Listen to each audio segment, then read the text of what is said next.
Welcome to Cause Before Symptom, uncovering the real cabal and spiritual forces that are controlling the world.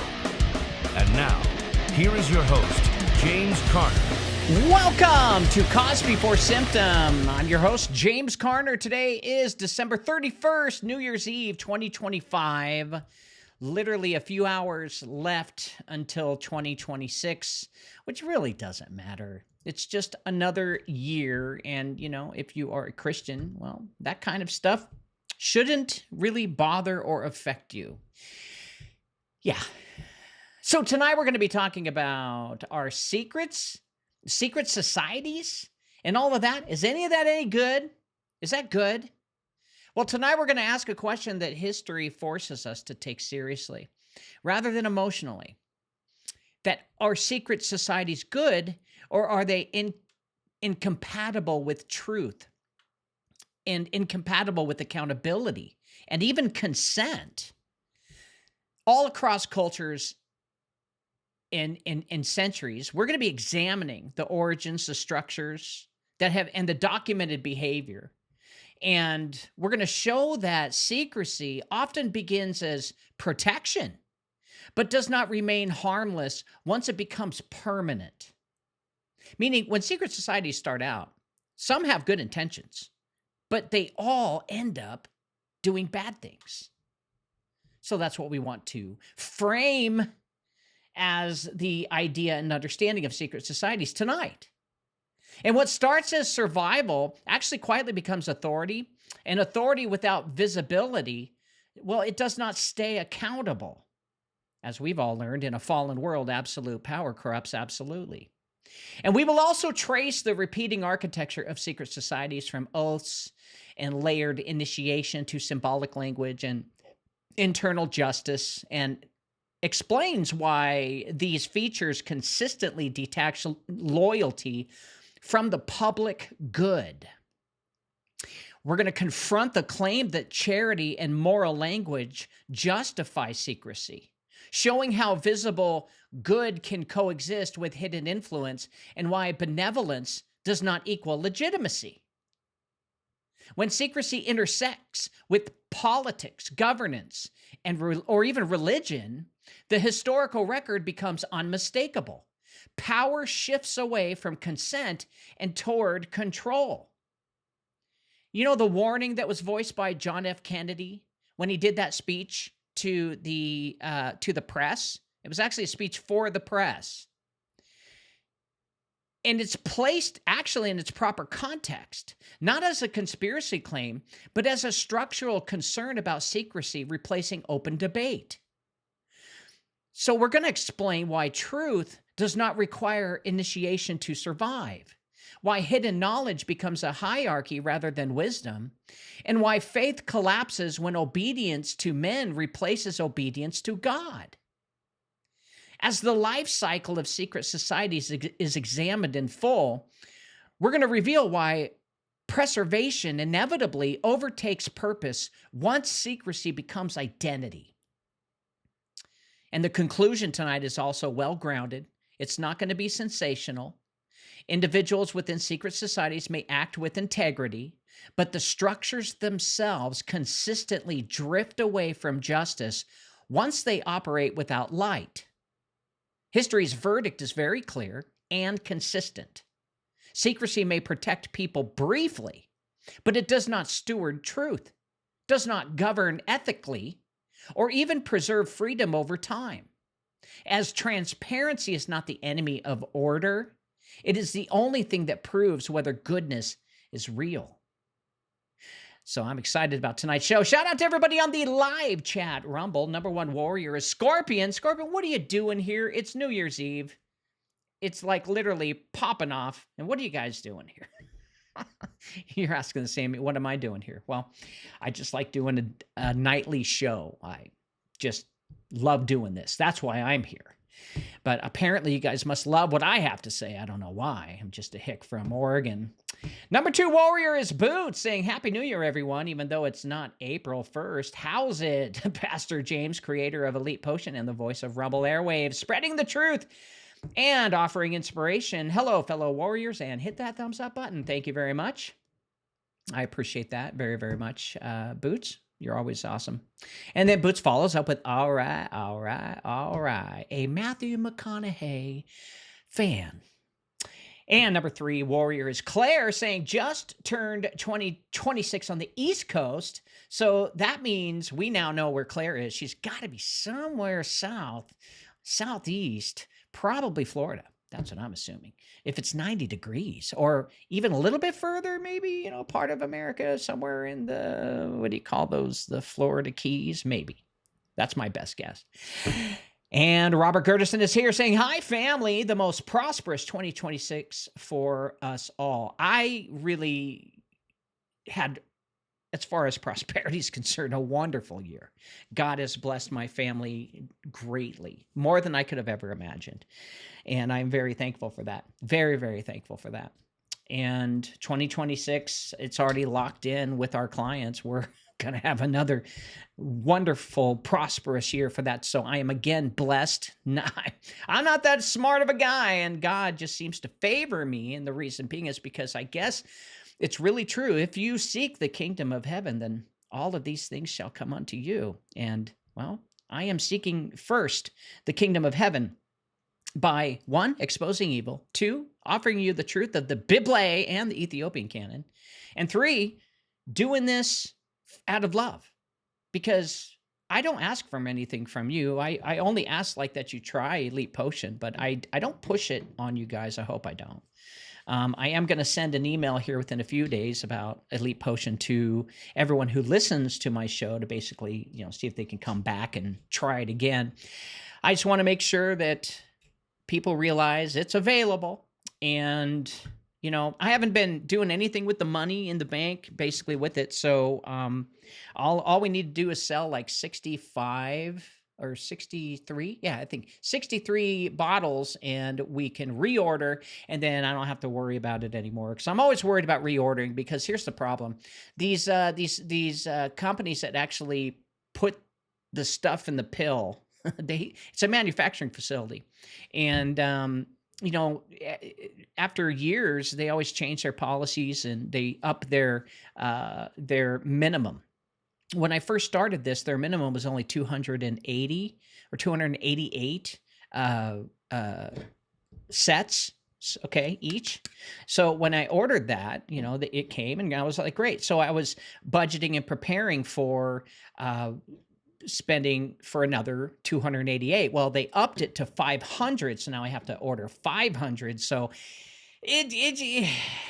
business is business. That's just how it is. I don't plan on going anywhere with the Elite Potion. I really appreciate it. But, if this one company can't stay consistent, well, that's just what I have to do, I guess. All right. So let's get into breaking news. Welcome to Shitty Breaking News with your host, James Carner, offering his shitty opinion. Trump abandons efforts to deploy National Guard to 3 major cities. Oh, so that means China won the ports. All right? China won the ports. That's my best guess. I don't know what else to say other than Trump doesn't have the power to stop the blue states from stealing money from the federal government. That's really what what they're doing. You got to understand, when China controls a port, okay, that means ships coming in, when they control a port in America, which they have. They don't control the whole port, but they control a section of a port. And when they control that section, anything comes in and out is not being monitored by the U.S. and customs and whatever, groups that they have to monitor if they're, shipping in armory or who knows, anything that, could harm the American people. But they also, they're the ones that are writing the books. So who is doing the checks and balances on the ports that are controlled by China? And that's the whole problem. And Trump wants to get checks and balances there. And I do believe that sending the National Guard was never about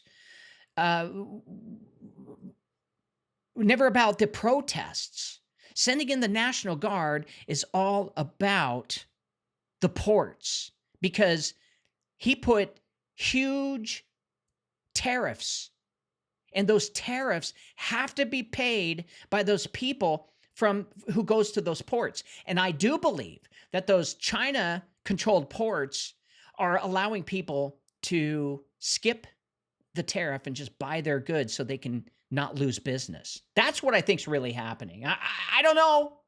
I'm not a financial expert. I've never walked around and, did a full investigation on the ports, but the ports are where the money is, man. And that's why tariffs are in place. And so it's all about controlling money. And the Orsini family are desperate to keep the Federal Reserve going. And I got to say, the Orsini family are making bad decisions, bad moves, because the Lee family are onto them and they're winning. Round 2, round 3, round 4. It's going to be a matter of time before the Federal Reserve just ding gets knocked out. And what happens with that is, well, the BRICS Bank is going to start giving loans. And when they start giving loans backed by gold, well, people are going to invest in their bonds, not in the Federal Reserve, because it's backed by nothing. It's a fiat currency, which fiat means printing backed by our word. We promise it's valuable. We promise we'll pay everything back. No, we won't. That's just how it is. Capitol riot does not happen without Trump, according to Jack Smith, when he told Congress. Man, I don't even know what to say about that riot, other than it was a setup. That's what I think. There were 300 FBI agents, and only 50 of them were active. All the other ones were just there just to, see what's going on. Sure. It was a total setup against the right by the left on purpose. That's okay. You could be mad at the left, or you could be mad at the right, but you got to understand that the left and the right work for the same bank, International Monetary Fund. I'm sorry, the Bank for International Settlements. The IMF works for them. Once you start to understand who's pulling the strings, then all this stuff is just a show. It's all theater to keep you divided. Iran protesters try to break into government building as unrest continues. Sounds like the CIA to me. I already told you guys about Iran. They are controlled by Russia and by Israel, one and the other. Israel controls the south part of Iran and Russia controls the north. That's pretty much it. The north part does all the oil, gives all the oil to Russia. The south part does other things, sells goods and services. So, Russia has always had a control mechanism there in the northern part of Iran, and whoever finally takes out Iran gets their oil.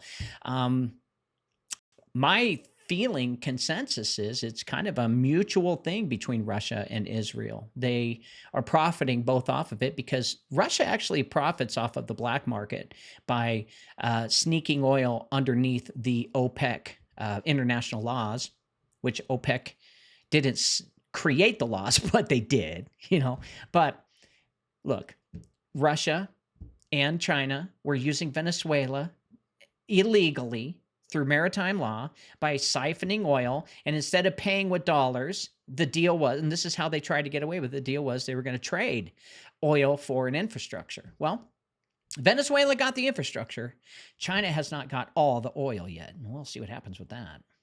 Mayor-elect Mamdani, who is totally socialist, holds news conference on the eve of this day. Who gives a shit? Trump administration reportedly freezes all child care payments to all states. Child care payments. What are child care payments? Child care payments? I didn't know that the government gave us money for child care. Well, apparently, that's what The Guardian says is real news. I don't know. I haven't done any research on it. I don't give a shit. If you are putting your faith and hope into the government and you don't get a check from the government because of politics, don't blame the left or the right because they're doing this on purpose and you are just a victim of the circumstance of politics, of control.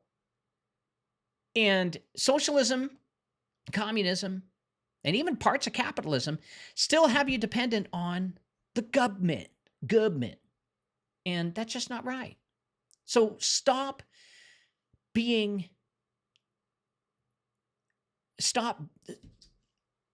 don't rely on the government, okay? Don't let them have an advantage over you. That's all. Don't go after them. There's really nothing you can do, okay? I thought of all the variables of it's like the only thing that could really make change is to write one hit song that the whole world listens to. But even that is a feat in itself. And how you really create change, guys, if you ever want to be happy, is inwardly just finally decide that the world is corrupt. It's a fallen world. It has nothing to do with you unless you let it. Just stop it. San Antonio teen who vanished Christmas Eve found dead by suicide, apparently. Another death. And boy, that's all we need to hear. Thank you for the top 10 breaking news of America. All right, we're going to go to a quick commercial. When we come back, we're going to be talking about are secret societies good or are they bad? Why do 75% of people feel exhausted all the time? The answer might surprise you. In the 1920s, Standard Oil decided to dive into medicine. They pushed synthetic petroleum into our drugs. Sure, it masked symptoms, but it wrecked our guts. Our good bacteria, which fight off parasites and heavy metals, got wiped out by crude oil. But here's the good news. We can fix this by going back to nature. Introducing Elite Potion, the world's top detox program. It restores your good bacteria by removing toxic threats like aluminum, strontium, barium, and parasites. Imagine feeling energized and alive again. They said there couldn't be a pill that did it all. We invented it. Visit elitepotion.com and reclaim your health from synthetic pharmaceuticals. Your body will thank you. Paying federal income tax is voluntary. So why has every person you know done it their entire lives? You were told it's the law, but the system was built on a lie hidden in plain sight, that you are required by law to pay. The truth is, 98% of Americans don't owe income tax by law. Federal income tax is for federal employees. For everyone else, it's voluntary. You agreed to pay when you signed your first tax return, and you've been renewing that contract every year since. Sounds too good to be true? You're asking, why doesn't everyone know this? Because almost everyone signed before they were old enough to understand it. It's time to unlearn the lie and break free from IRS jurisdictions, protect your assets, and keep more of what you earn legally. Visit unincorporatedisassociations.com now and become tax-free. All right, we're back talking about secret societies. Are they good or are they bad? Now, 2 years ago, I would have approached this article just firing at all the evidence of pointing towards just devil, and not take a step back and look at the big picture and answer with a good, full bird's eye view versus just pointing the finger at evil all the time. And over this past year, since I've found freedom in the Ethiopian canon and the information I learned from it, I haven't felt the need to completely go after the elite anymore and continue throwing crap at it because there's nothing I can do. I told you guys that the only way you're going to make a difference in the world is protesting the Bank for International Settlements. Well, who's going to get on an airplane and bring their bullhorn and go to Basel, Switzerland? And when you do so, it's in an area no one cares. I mean, how? True change starts within yourself. And there is no linchpin from the people of what they can say or do in order to stop corruption worldwide. Because corruption worldwide is our history. And there hasn't been one peacemaker that changed the world that wasn't controlled opposition. No joke. Some of you will say, well, John F. K. was. Look at his history and their family history. They're one of the 13 illuminated American families. They have Luciferian pasts. Now, maybe not all of them worship the devil. But what I'm trying to get to is there is really, I mean, where do you go when you finally you finally name the Orsini's and Lee family? That's pretty much, I can't find anything above that except for all the hierarchy of the fallen angels. But hey, we know 200 of them are still locked up underground in Hades. So I'm not going to worry too much about trying to go after evils. I'm going to try to look at things as a real human, independent, what am I trying to say? I'm just not going to start pointing fingers without evidence. And I'm going to also point out the obvious that not every single corporation in the world is evil. But some are, some aren't. And when it comes time to do a show, I want it to be very neutral and not pointing fingers. I hope that makes sense, because I think that's just maturity, especially in journalism. And as I've started to research and just download books upon books on subjects, I've come to the conclusion that history has shown that, yeah, there are bad people and the dynasties have controlled, but there have been other, groups and good people who tried to fight against them. So, and it also really shows that not every dynasty is completely 100% a Luciferian. They all have different religions and belief systems. So the truth is more important than accusations. And tonight we're going to find out that, hey, not all secret societies are evil, but there is proof that secret societies turn evil all throughout time. So the word secret carries a strange gravity. I personally don't like them.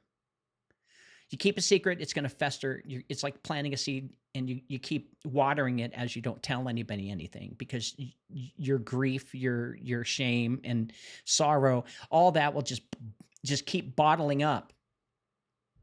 But it suggests secrecy. It suggests protection, importance, even wisdom. And people assume that what is hidden must be valuable, and what is concealed must be necessary. But history does not support that assumption. History actually shows something far more uncomfortable. Secrecy does not automatically produce truth, and privacy does not automatically preserve virtue.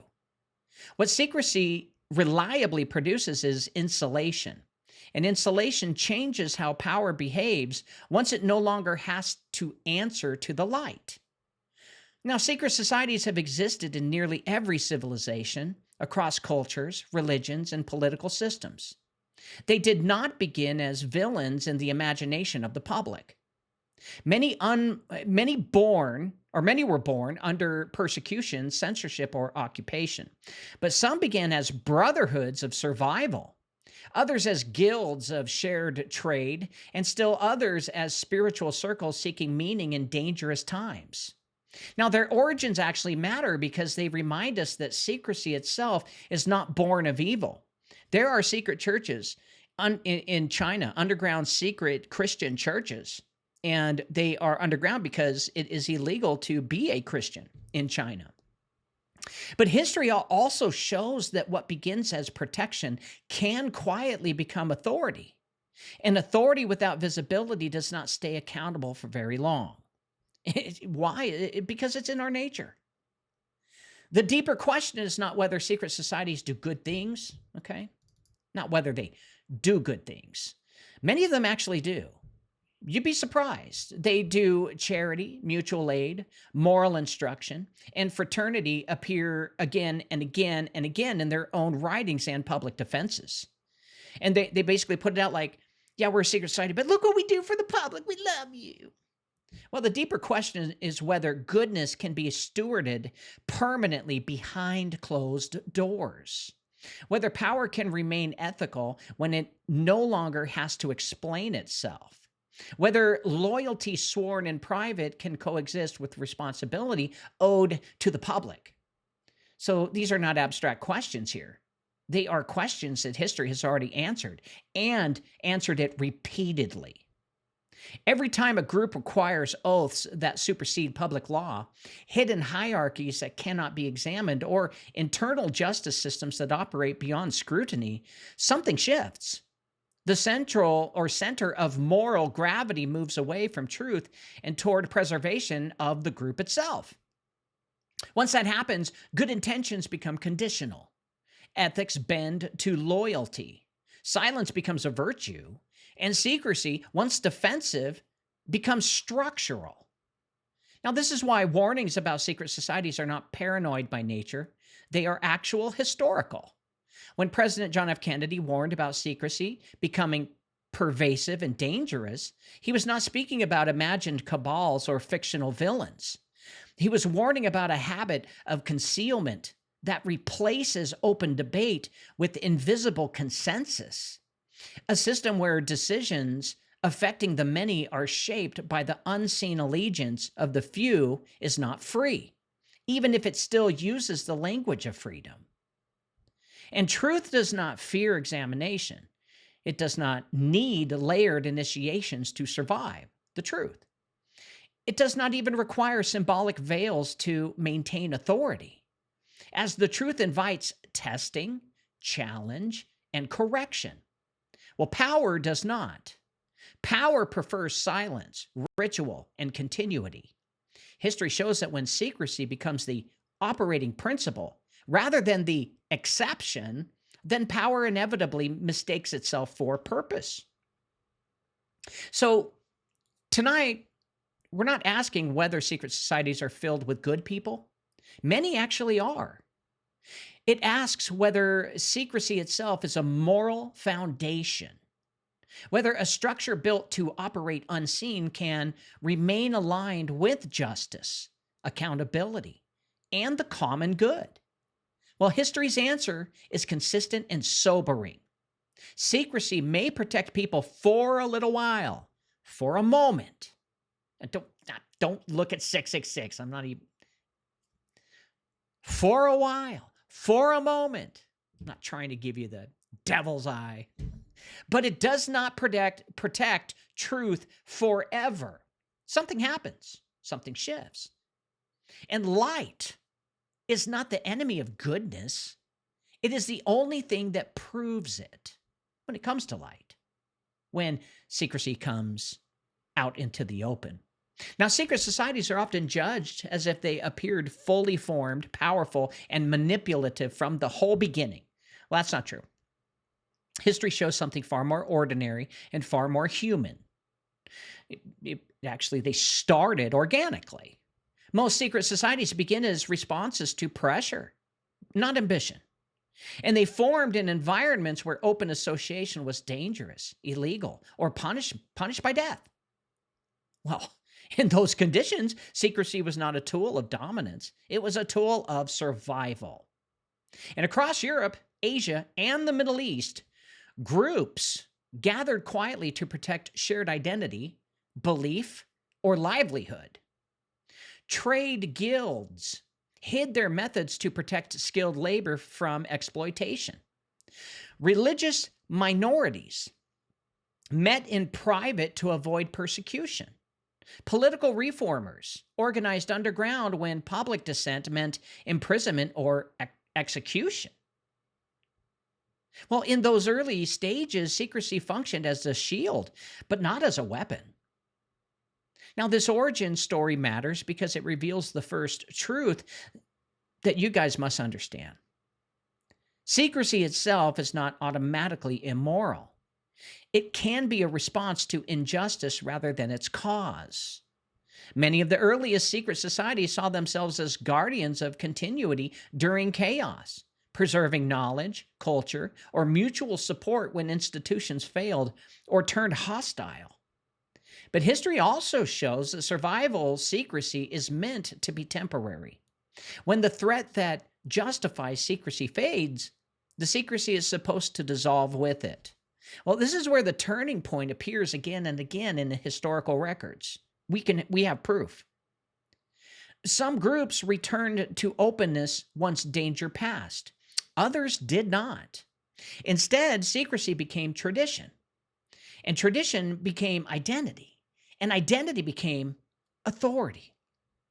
Meaning, it worked so well how they controlled things from a secret society, controlled events and people, that they decided, hey, we have some power here. Let's keep it. Instead of just turning it all off and going about your business. Was that something we can do? Heck no. It's like you start a business. Do you really want to just shut it down after you've paid off your house? That was the whole reason why you started the business. Heck no, you're going to continue. Reason being is because we don't have an off switch when it comes to morality, when it comes to responsive greed. This is just simple human behavior, and the Bible talks about it all the time. Same with the Ethiopian canon. Now, once secrecy stops protecting people and starts protecting the organization itself, then its moral function changes. And what once was a defensive posture becomes a permanent structure. Membership becomes selective, like the Freemasons are. You can't just go up there and ask to be a part of them. They select you.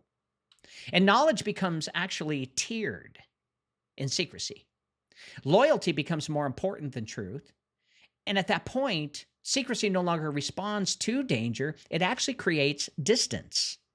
And this is the foundation for everything that follows. Because to understand whether secret societies are good, you must first see where they come from and where they diverge. Because the problem is not that secrecy ever existed. The problem is what happens when secrecy outlives necessity and begins to justify itself. Well, that transition, documented across centuries and cultures, is where history stops being sympathetic and starts being very cautious. Now, once secret societies move beyond survival, they begin to take on recognizable and repeatable structures. This is not speculation. It is one of the most consistent patterns across cultures, centuries, and ideologies. Whether the society is political, fraternal, religious, or revolutionary, the architecture of secrecy begins to look the same. The uniformity is one of the strongest pieces of evidence that secrecy itself shapes behavior, regardless of the stated mission. The first shared feature is the oath. Oaths are not merely symbolic promises. They are instruments that reorder loyalty. Members swear allegiance to the group, its rules, and its internal judgments, often above external law or personal conscience. Historically, these oaths are framed as moral commitments, but their function is just practical. They bind silence, enforce unity, and discourage dissent. And once an oath cannot be questioned publicly, it becomes immune to correction.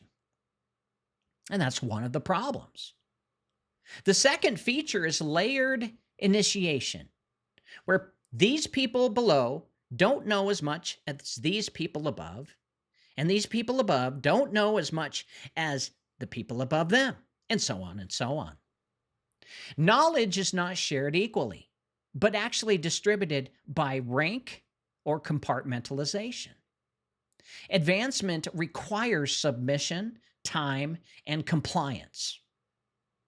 This creates dependence, but not wisdom, as those at lower levels trust that higher levels possess greater truth, and even when they are not permitted to verify it. History shows that this structure concentrates authority upward while dispersing responsibility downward. a pattern common to every closed hierarchy. And the third feature is symbolic language. Symbols allow communication without transparency. They signal belonging while concealing meaning from outsiders. In spiritual contexts, symbols are presented as tools of enlightenment. In political contexts, they become tools of recognition and coordination. So the issue is not symbolism itself, it is that symbols replace explanation. And explanation is what allows accountability. And the fourth feature here is internal justice, internally, in the society itself. Secret societies repeatedly establish their own systems of discipline and consequence. Disputes, arguing with another. Disputes are handled internally. Violations are judged privately. Loyalty failures are punished quietly. So this removes ethical evaluation from the public sphere and places it in the hands of those whose primary interest is preservation of the group. So history shows that internal justice almost always favors continuity over correction. And this kind of operation is a conditional operation too as well, to brainwash and condition those who join these secret societies that secrecy is important because of the brotherhood. Now, none of these features that they have are accidental. Together, they form a very closed loop of authority. Oaths bind loyalty. Initiation restricts knowledge. And symbols conceal coordination. Internal justice enforces compliance. And once this loop exists, the society no longer needs external legitimacy. It becomes self-validating. And this is the moment secrecy stops being a condition and becomes a system. And it is also the moment where the moral risk appears. When power no longer has to explain itself, well, it no longer has to listen. And when a structure is built to operate unseen, it will inevitably begin to act as though it answers to no one at all. Now, defenders of secret societies often respond to these concerns by pointing to visible good. They see the bad inside their society and they go, yeah, there's a little bit of shenanigans going on. But look at all the good we do for the shepherds of the and the red hats and all of the children. We fight cancer. Well, they point to charity work, scholarships, hospitals, disaster relief, and moral instruction. Well, these claims are not invented. They are documented and real. Many secret societies have contributed tangible benefits to their communities. And many members sincerely believe they are serving the common good. Ignoring this would weaken the argument rather than strengthening it. So I thought it would be prudent to understand that, look, they do actually give to their communities and help. But history forces a distinction that is often avoided. Good actions do not automatically validate the structure that produces them. Charity does not equal legitimacy, and benevolence does not cancel systemic risk. A system can generate good outcomes while still concentrating in influence in ways that are fundamentally unhealthy. The question is not whether secret societies can do good. They can. But whether the good they do offsets the moral cost of operating without transparency. Secrets. In many cases, philanthropy functions as insulation. Public-facing good deeds build trust, soften scrutiny, and create a moral buffer around the organization. Well, this pattern appears repeatedly in the historical record. Charity becomes proof of virtue rather than evidence to be examined. Criticism is dismissed as ungrateful or hostile. Well, the structure itself remains unchallenged while its public image grows stronger. And there's also a deeper issue here. When good works are mediated through secrecy, they subtly reshape moral authority. The society becomes the dispenser of virtue rather than a participant in it. Goodness flows from membership rather than from truth or accountability. And over time, this creates a quiet hierarchy of moral worth where insiders are presumed ethical and outsiders are presumed ignorant or hostile. History shows that moral language is one of the most effective shields for unaccountable power. When a group frames itself as inherently virtuous, criticism becomes sacrilege rather than inquiry. This is especially dangerous when the group also controls information about itself. Without transparency, there is no mechanism to separate genuine virtue from strategic generosity. So let me be clear on this point. Doing good is not the same as being good. And benevolence does not grant immunity from scrutiny. Every institution that influences society, whether religious, political, or fraternal, must be evaluated not only by what it gives, but by how it governs itself. As history shows, that secrecy paired with self-proclaimed virtue is not a safeguard. It's a huge warning sign. It's a huge red flag. No, I'm not doing the Satan hands. Tell you. Now, the moment secret societies intersect with politics, the historical record becomes far less forgiving. What may function tolerably in private fraternity or symbolic ritual actually becomes deeply unstable when it begins to shape law, war, and governance. This is where secrecy stops being a philosophical concern and becomes a civic one. As history does not speculate here, it documents it, and it documents it very well. And when you look at agencies, secret services like FBI, NSA, CIA, all of them suffer from the same problem. Because again and again, secret political organizations emerge alongside public institutions, not within them, but on the side.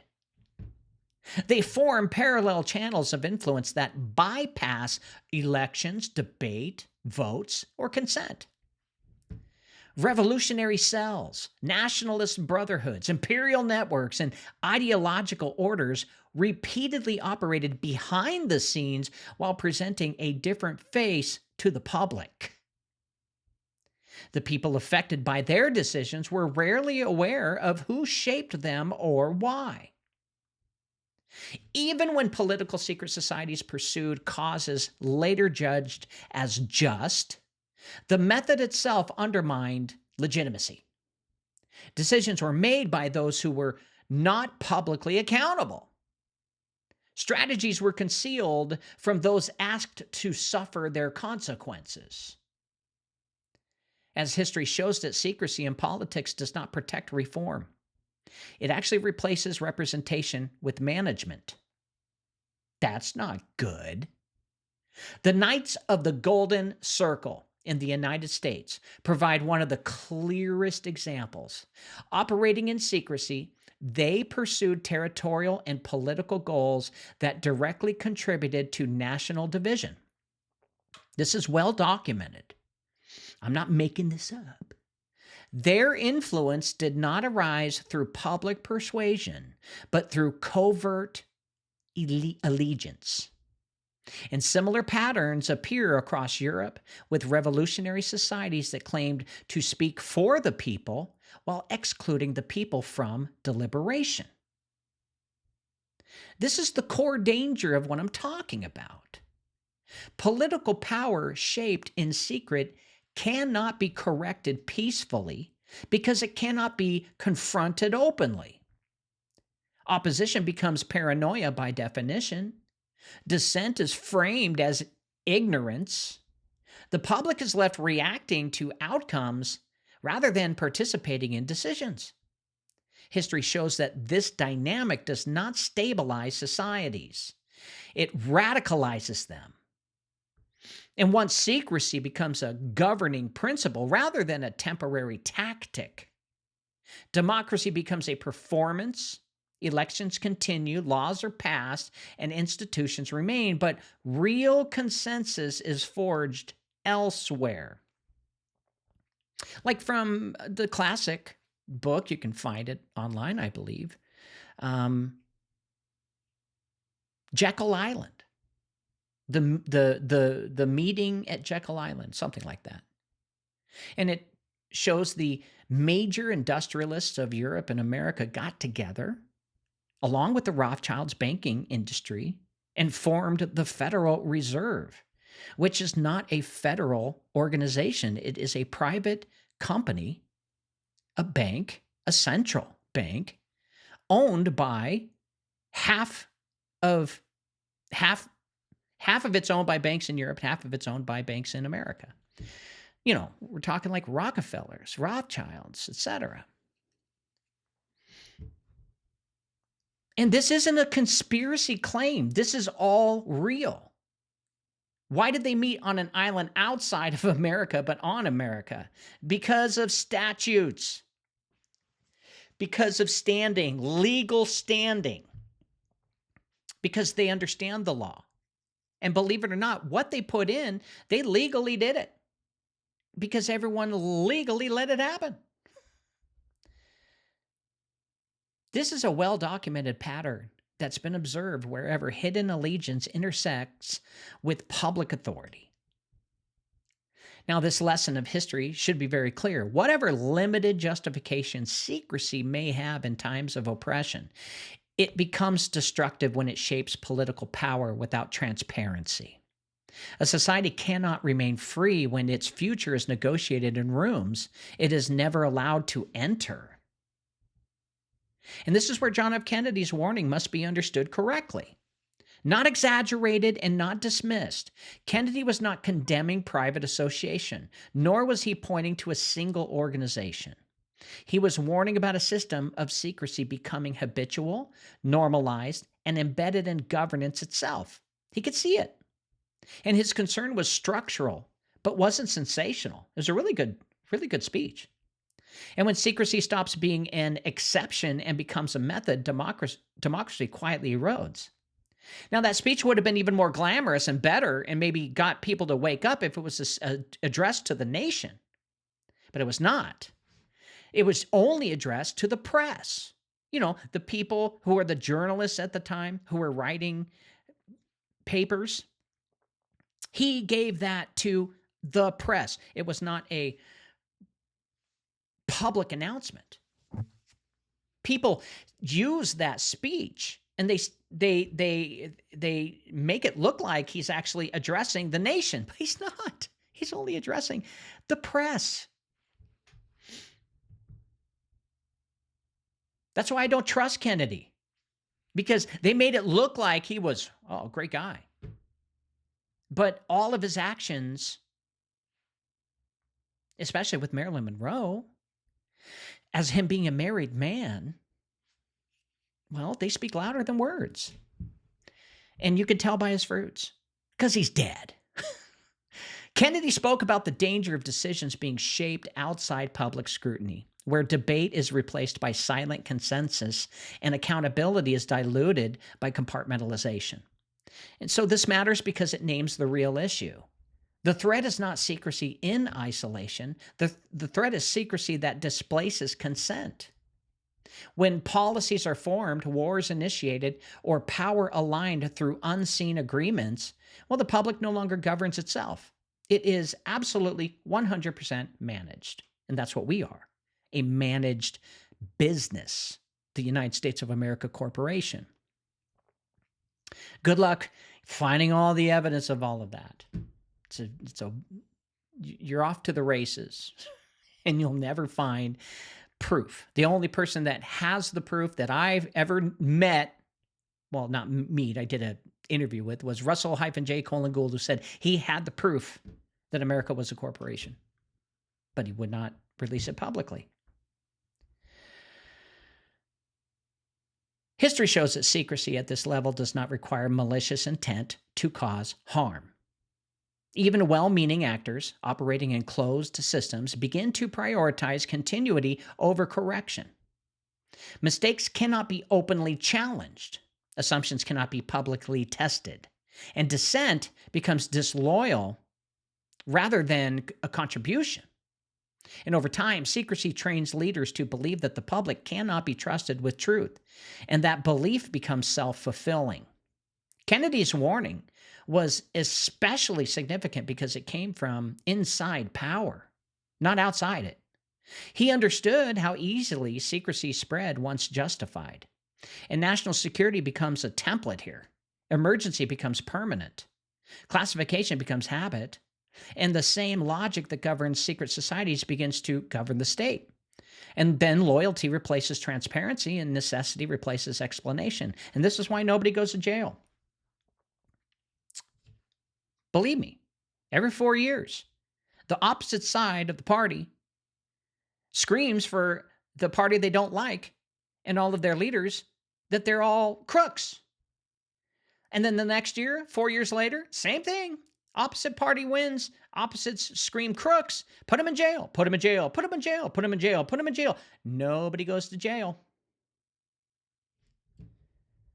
This is the warning that this is why the warning applies beyond any single group. It applies to any structure, public or private, that claims exemption from scrutiny while shaping collective outcomes. As history shows that when secrecy becomes the default posture of power, truth becomes optional and responsibility becomes abstract.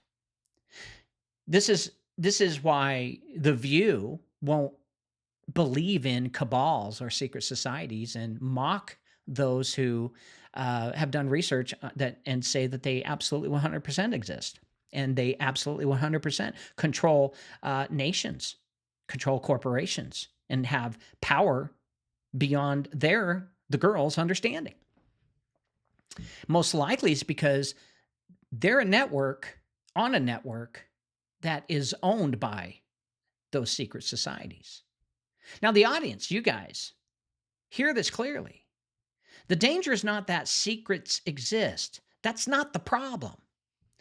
The real danger is when secrecy becomes a substitute for legitimacy. When power no longer has to persuade, it no longer has to listen. And when it no longer listens, it inevitably stops serving the people it claims to protect. One of the most common justifications secret societies offer for their continued existence is the claim of higher knowledge. We hold the keys to Solomon. We know the lesser keys and the higher keys, the middle keys, the black keys, the white keys, the gray keys. We know Solomon's keys that he hid underneath the moon and inside Saturn's rings. All that shit I just said is all false. Yeah, there are lesser keys of Solomon's and the keys of Solomon, but all the other ones are a bunch of bullshit.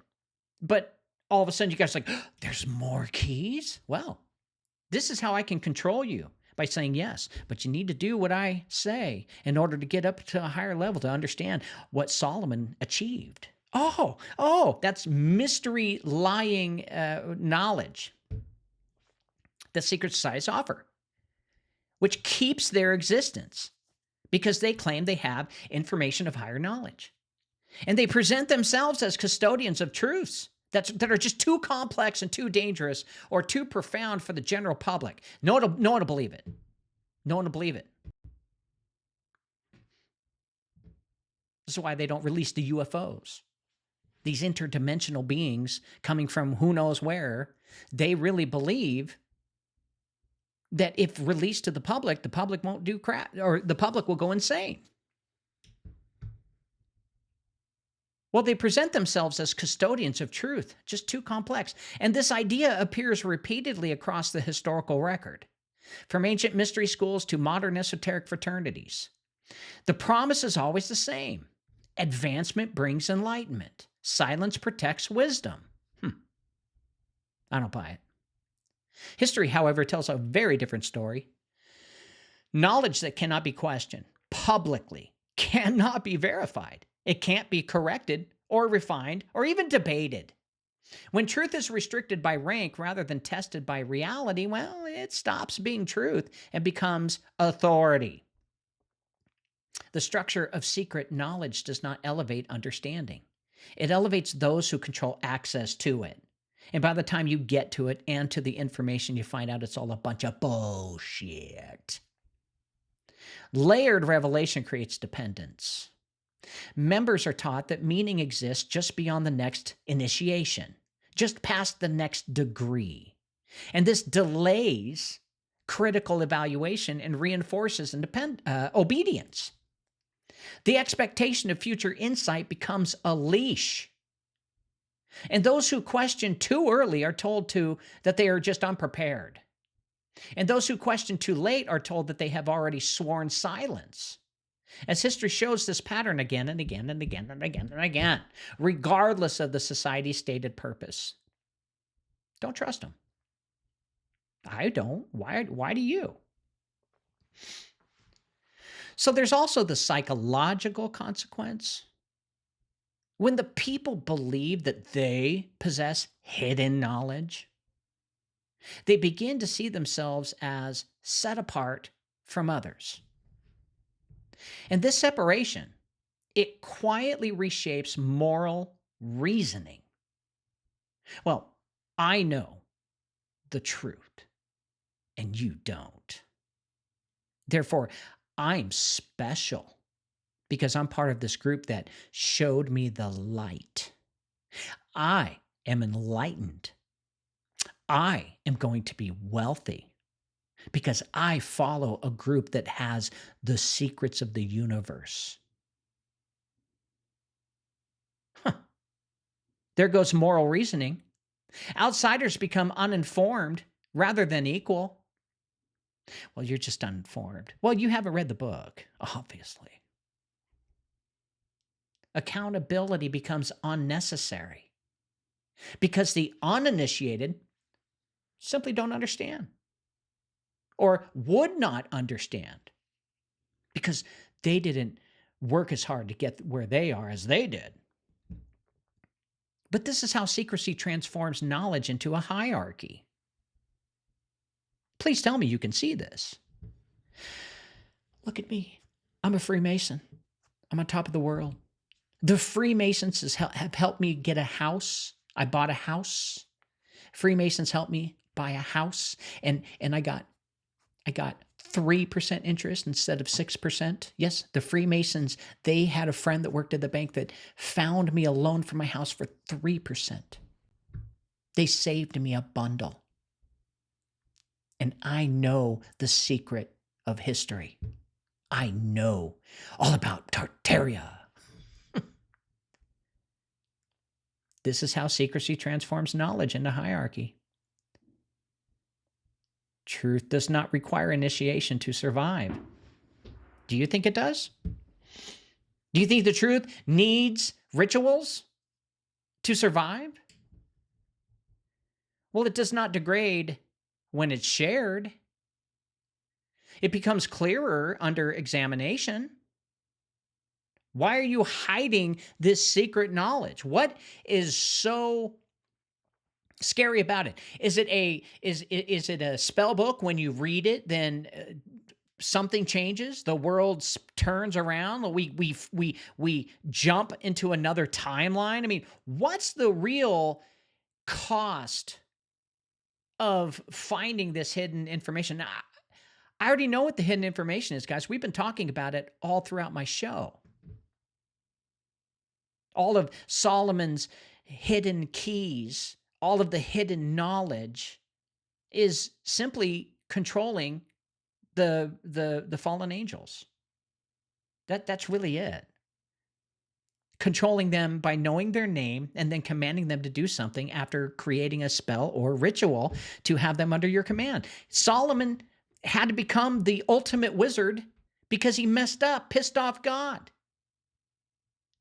Any knowledge before Solomon was just peanuts compared to Solomon's magic. In fact, Cain was the master wizard, and he had all of the Enochian magic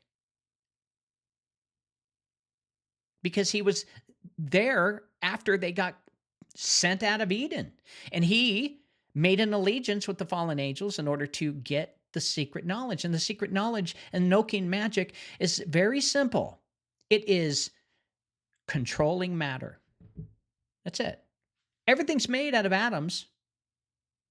When atoms come together, they create a cell or a molecule. Molecules come together, they make a cell.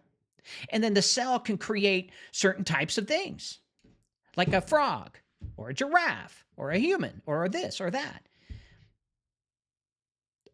or a rock or a piece of bark, or even metal. And the secret black magic is taking all of the elements and merging them together to create something that perverts creation itself. That's really all the secret knowledge really is. There's nothing out there, guys. We've done the research. The Philosopher's Stone isn't real, even though they believe it is, and it does have power. It doesn't. It doesn't do dick. But they believe it does, and that's what matters, right? So truth does not require initiation to survive. It does not degrade when it's shared. It becomes clearer under examination. So history's most transformative ideas spread because they were spoken openly, argued publicly, and tested collectively. And by contrast, secret knowledge traditions persist by insulating themselves from challenge and not by demonstrating accuracy. If you have knowledge that can save the world, by means, don't keep it secret. If you really believe that the keys to Solomon and his Solomon's ring and all the demons, which we have the books on all of Solomon's secrets. I have them. You want them? I have got the PDFs. I have all of the angels' names that he controlled. All of them. And what they did for Solomon. And did it make the world better? No, it made it worse. Understanding this distinction makes you understand the truth. The issue is not whether secret societies study philosophy, symbolism, or metaphysics. The issue is whether truth can remain truth when it is shielded from scrutiny. History's answer is consistent. When knowledge is controlled rather than examined, well, it stops serving understanding and starts serving power. I'm not interested in power. I could care less. Religion exposes the deepest tension in the question of secret societies because it deals directly with authority, truth, and obedience. Across history, secret religious orders and esoteric brotherhoods have claimed to offer deeper access to the divine, or hidden meanings, or behind scripture, or privileged paths to enlightenment. These claims are not marginal. They sit at the core of many secret traditions, and this is precisely where the danger becomes clearest. Scorpion says, both my grandfathers were Masons. One was Knights of Columbus and worked for NASA. Wow. Scripture consistently presents truth as something revealed, not rationed. The prophets spoke publicly. They wrote how to get closer to God. Christ taught openly. The gospel spread through proclamation, not through initiation. There was no inner circle that possessed a different salvation, or a deeper Christ, or a higher truth unavailable to others. Well, You'll learn the secrets of our Palladian society by paying $1.99 a month. Join the club. You'll get access to blah, blah, blah, blah. That's the name of our leader. And our leader will speak to you one-on-one once a month. All of the wisdom and knowledge will be exposed if you join Gaia. I'm not talking about the Gaia organization, just in general. The whole New Age philosophy of bullshit. There was no inner circle that possessed a different salvation or a deeper Christ. When religious authority becomes layered and then concealed, it quietly replaces obedience to God with obedience to men. Secret spiritual hierarchies create a substitute priesthood. Interpretation becomes centralized. Access becomes controlled. Dissent becomes rebellion rather than discernment. History shows that when spiritual truth is hidden behind ritual and rank, it does not produce humility. It produces dependency. And God help you if you ever late to one of your brother's meetings. Members are taught to trust the structure rather than test the spirit. That's the most important part of all of our lives. We need to test the spirit. The Bible says it over and over and over and over again. Because the devil can appear as an angel of light. He did to Adam and Eve at the Cave of Treasures. He's convinced Adam and Eve to come out of their cave. They came out of the cave and went down to the river, and they were up in the river to their necks. Like almost committing suicide, saying, "Come, Lord, take us back to Eden. Oh, I can't handle this desert." This is why Christianity has always clashed with secret religious systems. The gospel dismantles the idea that enlightenment is earned through progression or guarded by elite custodians. Secret knowledge. There is none. It's simple as this: controlling fallen angels to do your will or manipulating matter. That's the secret knowledge. That's it. That's it. There's nothing else on the Luciferian, satanic, hermeticist agenda. Black magic, white magic, witches, warlocks, all of them. Vampires, werewolves, all of it. The secret is controlling ghosts. The fallen angels and demons that already are under your submission if you know who you stand with.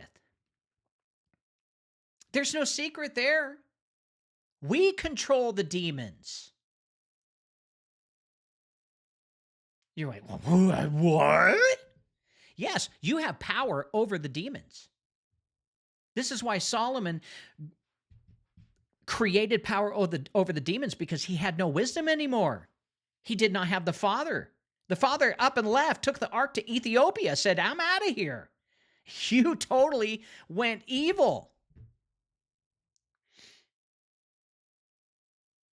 And the Bible says over and over and over, resist Satan and he'll flee. And it says over and over that you're part of the body of Christ. If you're part of the body and Jesus is holding the keys to death and hell, who's in control of the demons? You are. Yeah, but they still attack me. Because you let them. You don't stand up to them.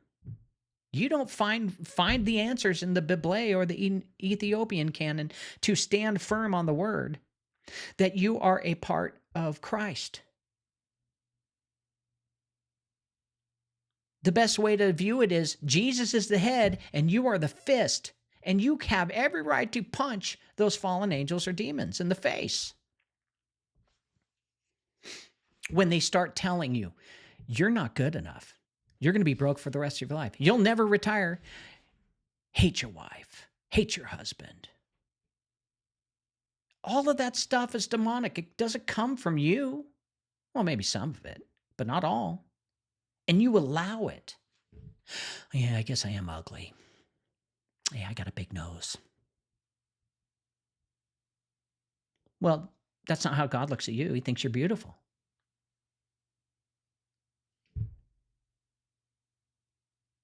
The gospel dismantles the idea that enlightenment is earned through progression or guarded by elite custodians.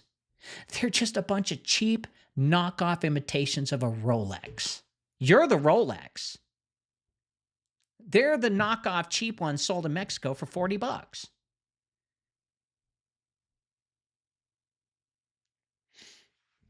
But you've been convinced that you're not, because you look at your environment and how you live. Well, I am not rich. I'm not, I'm unhealthy. I'm poor. I'm sick. All because of your choices. I'm sorry to say, it wasn't God's fault. You just didn't know how to discern between allowing a message in and agreeing with it or not. Anything that negates happiness, joy, peace, long-suffering, beauty, patience is not of God. So where's it coming from? Either you or the devil, one or the other. Now, I can't tell you how he gets that information in your head, but I can tell you that he cannot get inside you and listen to your conversations with God. That I know. But he can definitely send you emails and text messages in your body, and you'll read it. And you'll think it was you.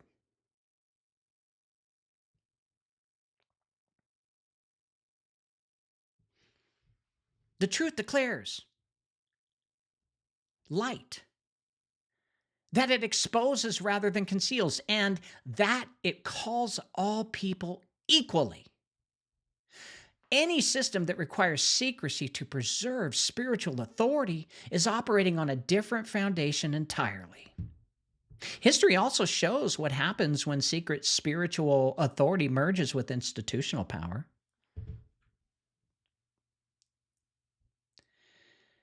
Control replaces care. We see that in the health industry, healthcare. Take care out, just call it health, because they're killing you.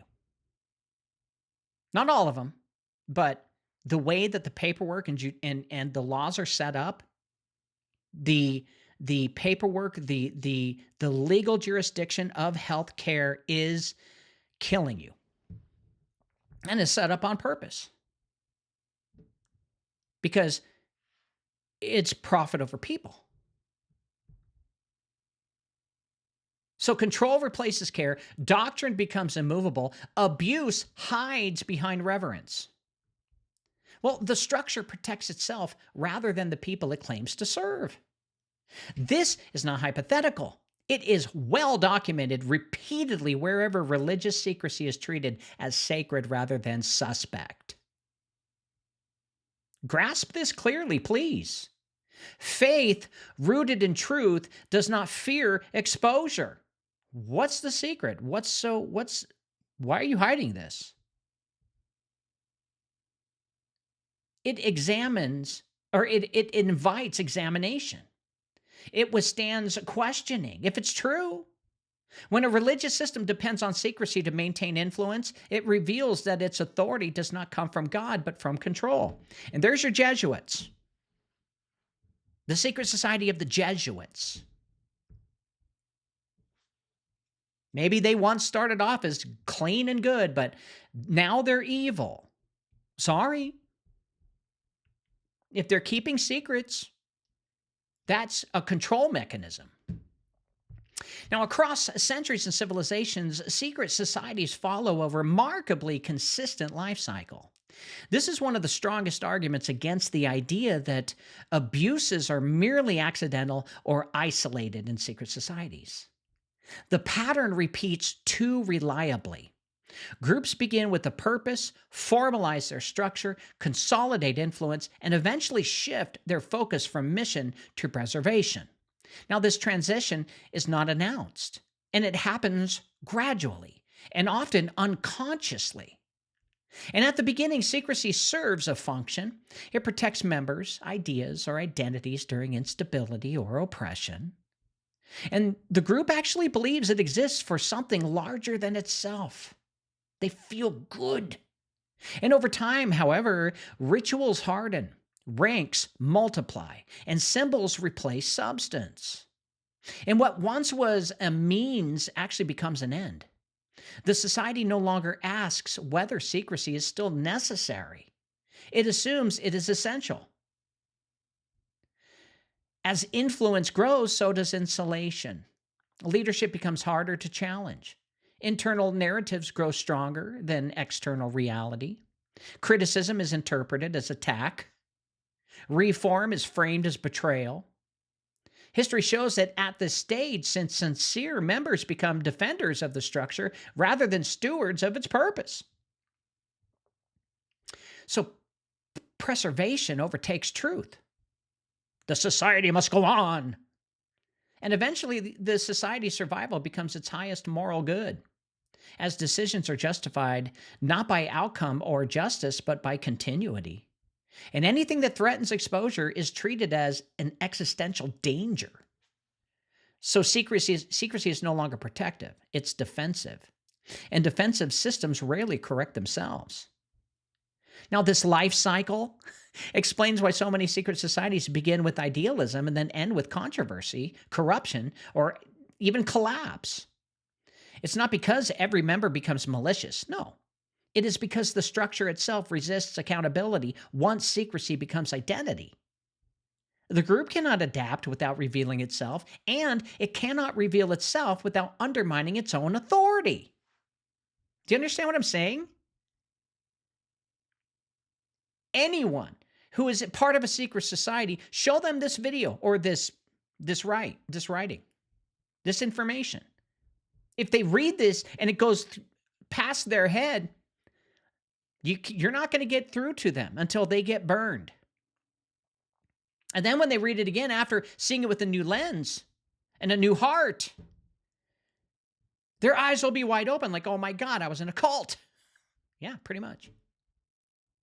Because the group cannot adapt without revealing itself, and it cannot reveal itself without undermining its own authority.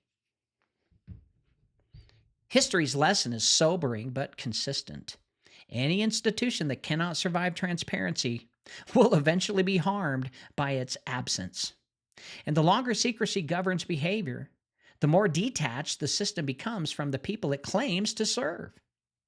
And what began as a refuge becomes a fortress, and fortresses are built to keep others out, not to let the truth in. So at this point, guys, the question must be narrowed now with precision. The issue is not whether secret societies contain good people. History makes that very clear. They do. The issue is whether secrecy itself produces good systems. And when examined across cultures, eras, and ideologies, the answer becomes consistent. Secrecy may protect individuals temporarily, but it does not produce healthy governance, ethical authority, or durable justice. If you're in a secret society, you are being played, and they're trying desperately to hold on to their power. And every system of secrecy eventually shifts the moral burden away from accountability and onto loyalty. Members are encouraged to trust the structure rather than examine it. Doubt becomes a character flaw. Silence becomes a virtue. And over time, this environment does not cultivate wisdom. It actually cultivates compliance. Even those who sense something is wrong are constrained by their oath, or fear of exclusion, or even belief that criticism will damage a greater good. But we saved the children and blah, blah, blah. History shows that the most damaging actions taken by secret societies are rarely justified as evil. They are justified as necessary. Because, well, we just can't, we can't trust the bankers. We got to go after the Lees, and the Lees are, we got to go after the Orsinis. Necessary for stability? Well, maybe necessary for their protection. Necessary for their progress. Secrecy allows necessity to go unchallenged because the people affected by the decisions are not present when they are made, as power begins to confuse efficiency with righteousness. And if the secret society shows you the Bible or the Quran, say, hey man, we love God. You gotta come in here. You have to believe in God. We all love God. We all worship the same God. If you read the Bible, you would steer clear from that. Placing an oath on the Bible. God never told you to place an oath on the word. God lives in you. You don't need to place an oath towards a agency that you will die if you expose its secrets. You're brainwashed. Wake up. Get out. There's no love there. There's no support. They all want something from you. And another consistent pattern appears right here. When secrecy governs, errors persist longer. Without public scrutiny, mistakes are buried rather than corrected. And internal consensus replaces external reality. And this is why secret systems often appear strong right up until they fail catastrophically. Their insulation delays reform until reform is no longer possible. And you guys must understand that this is not an argument against association or fraternity or shared belief systems. It's just an argument against unexamined authority. As transparency does not weaken good systems, it actually strengthens them. And accountability does not hinder justice, it protects them. And history shows that systems which cannot tolerate scrutiny eventually collapse under their own weight. So the question should be sharpened here. Are secret societies good? Well, history answers by distinguishing people from structures. Individuals may act with integrity. The structures themselves, once secrecy becomes permanent, reliably drift away from the common good. And that drift is not a moral failure of individuals, no. It is the predictable outcome of power operating without light. And by the time secrecy reaches this stage, the final consequence becomes unavoidable. A society built on consent cannot coexist indefinitely with institutions built on concealment. The two logics are incompatible. Consent requires information and concealment restricts it. And where secrecy governs influence, participation becomes symbolic rather than real. So history shows that once hidden structures gain lasting power, they no longer need persuasion. As they rely on continuity, inertia, and quiet coordination, decisions are shaped long before they appear in public form, and outcomes are presented as inevitable rather than chosen, as the public is invited to react, to deliberate, to take part in. This is not governance, it's management. And at this stage, secrecy no longer even pretends to serve the original purpose. It serves stability of control, and internal loyalty is rewarded. External questioning is dismissed. Reform becomes cosmetic. So transparency is actually treated as a threat rather than a safeguard, and the structure does not ask whether it is right or not. It asks whether it will survive. This is the point where historical sympathy ends. Whatever justification secrecy once had has been exhausted. And what remains is a system that operates without moral reciprocity. It takes influence without explanation and obedience without consent. As history shows that no society remains healthy under those conditions. Secret societies are not dangerous because they are mysterious. They are dangerous when secrecy becomes their foundation rather than their exception. And power that cannot be seen cannot be corrected. And authority that cannot be questioned cannot remain just. Should be simple, short, and sweet. And this is why transparency is not an enemy of order. It is the only thing that prevents order from becoming control. History's verdict is very clear. Light does not destroy what is good. It reveals whether it truly is. So to conclude, guys, history gives a very careful answer to the question that began this episode. Are secret societies good? Well, it does not answer with fear. It does not answer with romance. It answers strictly by data and pattern. All across the centuries, cultures, and causes, secrecy may begin as protection, but it does not remain benign once it becomes permanent.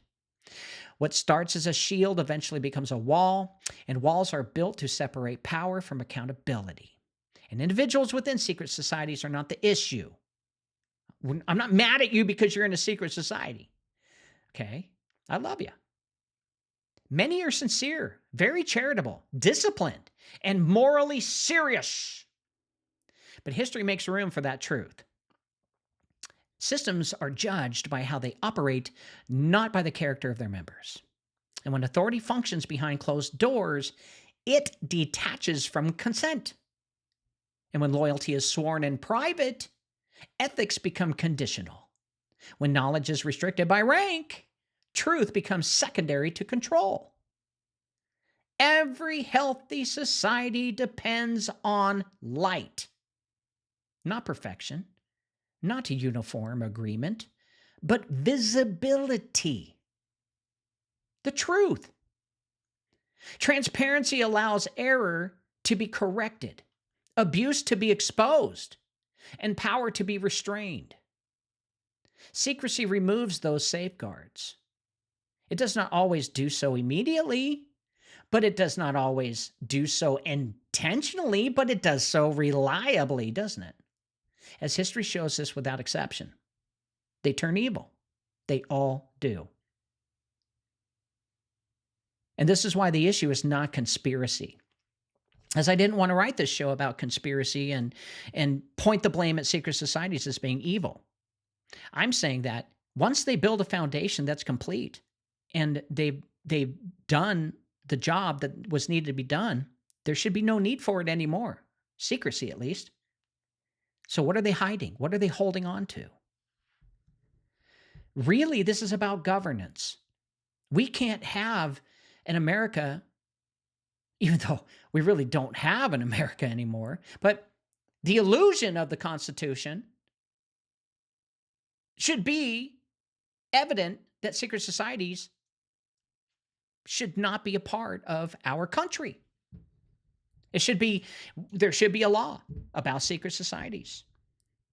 Take them out because history has proven they don't work. They favor, and power corrupts.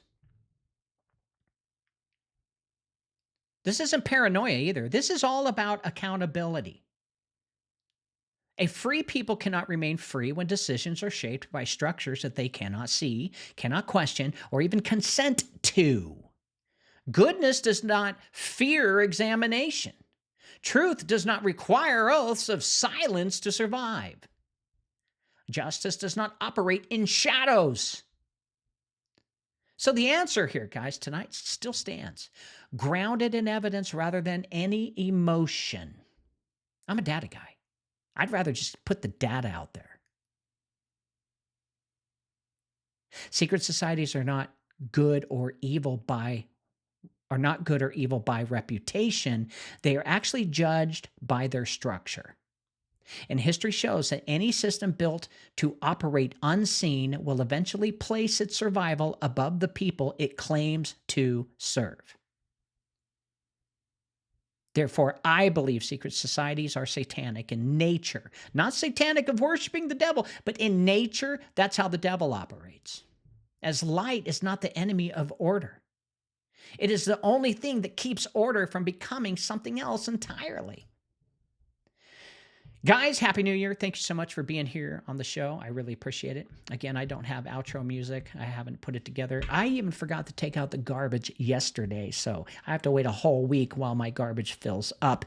But God bless you, God thank you, and God keep you. I will see you guys tomorrow night. This has been Cause Before Symptom with James Carner. Love y'all. Peace. This has been Cause Before Symptom with your host, James Carner.